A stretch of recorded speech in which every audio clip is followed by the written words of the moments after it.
Sir, കേന്ദ്രമന്ത്രിസഭയിൽ വൻ അഴിച്ചുപണിക്ക് തുടക്കമിടുന്ന ഒരു പുതിയ ന്യൂസ് ഇപ്പോൾ കണ്ടു. അപ്പം കേരളത്തിൽ നിന്ന് ആരെങ്കിലും മന്ത്രിമാർ കാണുമോ BJP? കേരളത്തിന് മന്ത്രിമാർ കാണുമെന്ന് ചോദിച്ചാൽ കാണാൻ സാധ്യതയുണ്ട്. ഒരു മന്ത്രി ഇപ്പം നമ്മുടെ കുര്യൻ രാജിവെച്ചിട്ടുണ്ടല്ലോ. 2 മന്ത്രിമാരുടെ ഒരു ഇടം ഉണ്ടായിരുന്നു. അപ്പോൾ വേണമെങ്കിൽ ഒരു മന്ത്രിയും കൂടി പരിഗണിക്കാം. ന്യൂനപക്ഷ പദവി ന്യൂനപക്ഷ പദവി പരിഗണിക്കാൻ സാധ്യതയുള്ളത് കൊണ്ട് പക്ഷേ മന്ത്രി ഉണ്ടായേക്കാം, ചിലപ്പോൾ മന്ത്രി ഇല്ലാതെയും വന്നേക്കാം.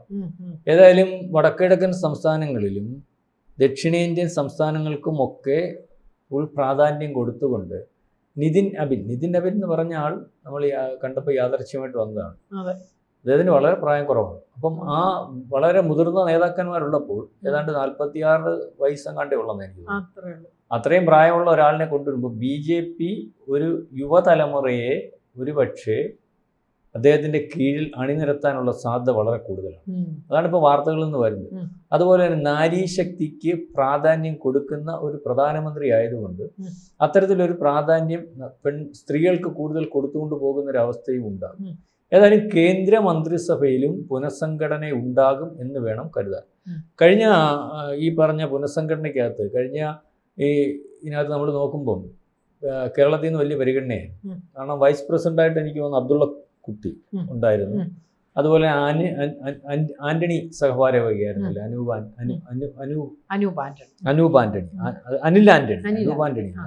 ആന്റണി എന്ന് പറയുന്ന ആൾ തിരുവല്ലയിൽ മത്സരിച്ചതാണ്.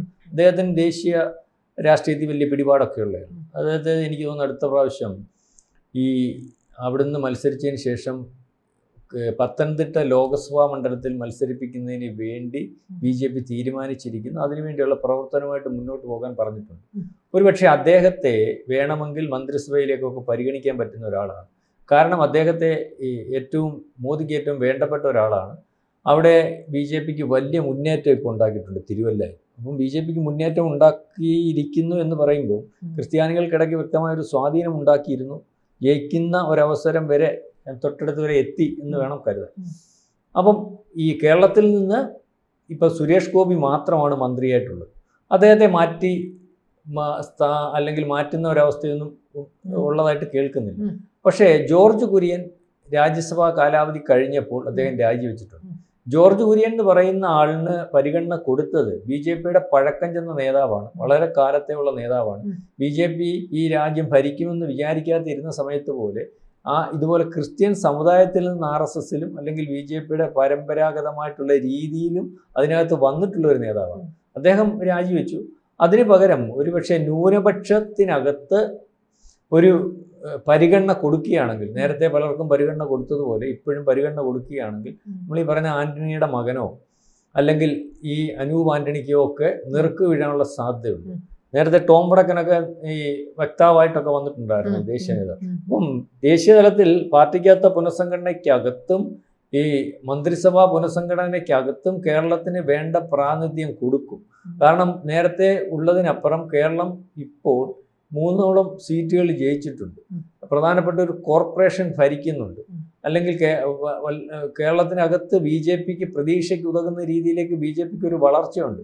മറ്റു പല ആരോപണങ്ങളും ഒക്കെ ഉള്ളപ്പോഴും ആ രീതിയിലേക്ക് കാര്യങ്ങൾ വരുന്നുണ്ട്. അതുകൊണ്ട് പരിഗണന കൂടുതൽ കൊടുക്കാനുണ്ട്. കാരണം ഇപ്പം ഈ പുനഃസംഘടനയ്ക്കകത്ത് ഈ 2027 ഏതാണ്ട് 5 സംസ്ഥാനങ്ങളിലാണെന്ന് തോന്നുന്നു തെരഞ്ഞെടുപ്പ് വരുന്നത്. UP ഉൾപ്പെടെയുള്ള തെരഞ്ഞെടുപ്പ് എന്ന് പറയുമ്പം UPയിലെ തെരഞ്ഞെടുപ്പ് UPയിലെ തെരഞ്ഞെടുപ്പിൻ്റെ ഫലത്തിൻ്റെ അടിസ്ഥാനത്തിലായിരിക്കും ഒരുപക്ഷെ കേന്ദ്രം ആര് ഭരിക്കണം തീരുമാനിക്കുന്നുള്ള രീതിയിലേക്കുള്ള ഒരു പറച്ചിൽ പണ്ടേ ഉള്ളതാണ്.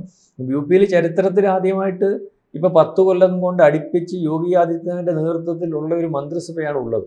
അടുത്തതും അദ്ദേഹത്തിൻ്റെ നേതൃത്വത്തിലുള്ള മന്ത്രിസഭ വരുമെന്നുള്ള രീതിയിലേക്കാണ് ഇതുവരെയുള്ള ഒരു കാര്യങ്ങളുടെ പോക്ക്.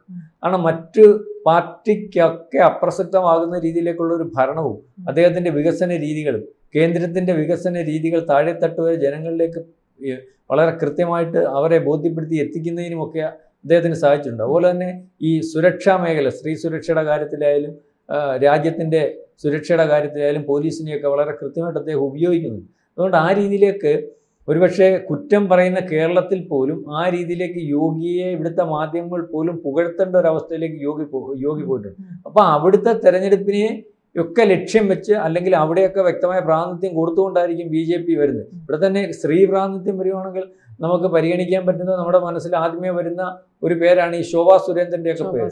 അപ്പോൾ ശോഭാ സുരേന്ദ്രൻ്റെ പേര് നമ്മൾ പറയുന്നെങ്കിലും ശോഭ ഇപ്പം BJPക്കകത്ത് അല്ല, അത്ര പ്രസക്തമല്ല നിൽക്കുന്നു, അല്ലെങ്കിൽ മെയിൻ ഇടങ്ങളിലൊന്നും ശോഭാ സുരേന്ദ്രനെ കാണുന്നില്ല. നേരത്തെ ശോഭാ സുരേന്ദ്രൻ എപ്പോഴും BJPയുടെ ഭാഗമായിട്ട് നിന്നുകൊണ്ട് മെയിൻ ഇടങ്ങളിൽ നമ്മൾ കണ്ടുകൊണ്ടിരുന്നതാണ്. എന്ത് പറ്റിയെന്ന് അറിയത്തില്ല, ഇലക്ഷന് ശേഷം ശോഭാ സുരേന്ദ്രൻ ഇപ്പം പ്രധാനപ്പെട്ട ഇടങ്ങളിൽ കാണുന്നില്ല, വാർത്താ മാധ്യമങ്ങളുടെ മുമ്പിൽ വരുന്നില്ല. ഏതായാലും BJPക്കകത്ത് വ്യക്തമായ വളരെ കൃത്യമായ ഒരു പുനഃസംഘടന അത് ചെറുപ്പക്കാരെ വെച്ച് തന്നെ ഉണ്ടാകുന്ന ഒരവസ്ഥയിലേക്ക് കാര്യങ്ങൾ പോകുന്നു. രണ്ടാമത് കേന്ദ്ര മന്ത്രിസഭയുടെ പുനഃസംഘടന വരുന്നുണ്ട്. കേന്ദ്ര മന്ത്രിസഭയുടെ പുനഃസംഘടനയ്ക്കകത്തും ചെറുപ്പക്കാരെ ഉൾപ്പെടുത്തിക്കൊണ്ട് പോകുന്നതിന് വേണ്ടി മോദി ശ്രമിക്കാനാണ് സാധ്യത. കാരണം ഇതിനകത്ത് പല പരിഗണനകളും വേണ്ടതായിട്ട് വരും. കാരണം ഇതിനകത്ത് കൂടുതൽ ആയിട്ടുള്ള MP-മാരൊക്കെ വന്നിട്ടുണ്ട്. ഇപ്പം ഈ പഞ്ചാബിൽ നിന്ന് 7ഓളം ആം ആദ്മി പാർട്ടിയുടെ MP-മാർ വന്നിട്ടുണ്ട്. അതിനകത്തൊന്നും അവരെ പരിഗണിക്കേണ്ടി വരും. അതുപോലെ മഹാരാഷ്ട്രയിൽ നിന്ന് ഈ ഉദ്ധവ് താക്കറയുടെ ഭാഗത്ത് നിന്നിട്ടുള്ള MP-മാർ വന്നിട്ടുണ്ട്, അവരെ പരിഗണിക്കേണ്ടതായിട്ട് വരും. കാരണം അത് BJPക്ക് അപ്പുറമുള്ള രാഷ്ട്രീയമാണല്ലോ. കാരണം NDA രാഷ്ട്രീയം അല്ലെങ്കിൽ അടുത്ത 2029 അധികാരത്തിൽ വരുന്നതിന് വേണ്ടിയുള്ള രാഷ്ട്രീയം.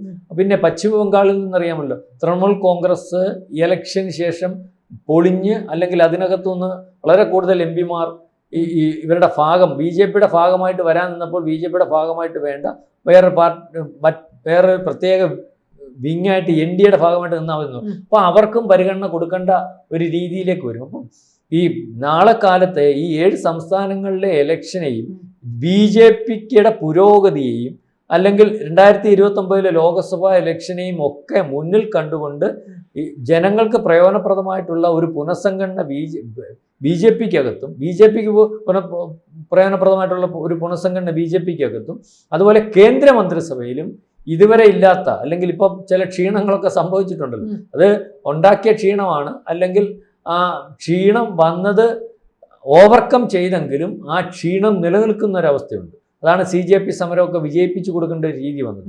അല്ലെങ്കിൽ വിദ്യാർത്ഥികൾക്കിടയ്ക്കും യുവജനങ്ങൾക്കിടയിലും BJPക്ക് ഒരു അതൃപ്തി വന്നത്.